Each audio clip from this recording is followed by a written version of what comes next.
Welcome to another episode of Sean's Take on Asia, where we touch on the latest news on digital asset development and policy updates. Okay, inspired by the brave reporters who've been reporting the weather in the middle of a typhoon number 10 that's passing through Hong Kong right now, I am standing outside my balcony to do this episode. All right, let's go.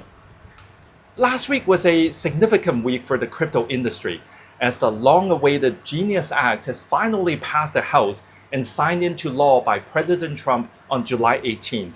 With the stablecoin market exploding past $250 billion, this regulatory clarity from the US will surely bring massive implications as this new form of digital money reshape global finance. Now, there are plenty of coverage on the guidelines already and what it means for the US. So what I want to dive into today is the geopolitical competition that the US Genius Act and the Hong Kong Stablecoin Ordinance can potentially bring about. I believe these contrasting regulatory frameworks are not just about compliance. They are a battle for digital currency supremacy and profound implications for issuers and users navigating this fractured landscape. Let's start with the US. The Genius Act is a strategic masterstroke to extend US dollar dominance into the digital realm.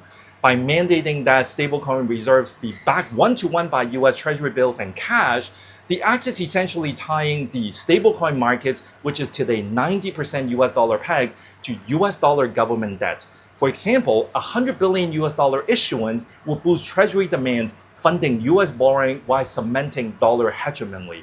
This creates a powerful feedback loop as stablecoins fuel cross-border payments, global US dollar demand. Brilliant! But this strategy has sparked some level of global pushback, requiring stablecoin holders, be it businesses, individual, or institutions, to indirectly finance US dollar debt is seen as overreach by nations seeking monetary sovereignty. Jurisdictions such as the EU, Hong Kong, Singapore, Bahrain, Japan, the UAE, Kazakhstan, and the UK are rolling out their own stablecoin regime to promote local currency-backed tokens, challenging the US dollar grip. Now let's turn to Hong Kong. The stablecoin ordinance, which will become effective August 1st, positions Hong Kong as a compliant yet innovative hub within China's $1 trillion Belt and Road Initiative, BRI. Its flexibility to issue stablecoins pegged to any currency, be it Hong Kong dollar, US dollar, or offshore RMB, enhances competitiveness, especially for trade corridors where payments normally incur 5 to 7% fees. A $10 million settlement via RMB-pegged stablecoin could save $500,000, streamlining projects like Pakistan's ports or Kenya's railways. This aligns with China's goal to boost financial influence in the global south, where volatile currencies demand stable alternatives. For industry players, navigating these frameworks is a high-stake game. The US's Genius Act seems to be driving towards consolidation at federal level, favoring large issuers like Circle with its $10 billion plus oversight and $5 to $10 million annual compliance costs. Smaller issuers face a tougher choice: scale, merge, or exit.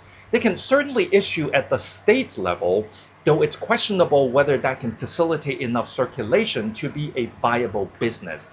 Also keep in mind that algorithmic stablecoins and lending is not allowed, so that means DeFi innovations won't be eligible, and it's really more for institutional players.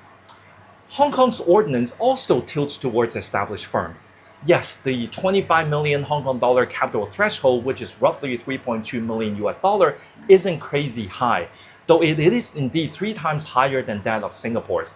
With the Secretary Chris Hui's clearly indicating that there will only be single-digit licenses being issued, it's likely the preference for at least the initial batch of licensees will be well-capitalized companies. Now, Hong Kong's multi-currency stablecoin flexibility should draw significant attention for issuers targeting the Asia-Pacific markets, but local incorporations and selective licensing may deter smaller foreign players. In other words, comparing the two, issuers must weigh the US dollar dominant market against Hong Kong's Belt and Road Initiative aligned innovative hub approach. As stablecoins reshape global digital finance, this US versus Hong Kong or China rivalry reflects broader battle for economic sovereignty. Remember, crypto is not allowed in China, so the regulatory regime in Hong Kong is really serving as an outlet and gateway for Chinese businesses to participate in the digital asset economy through the special administrative region.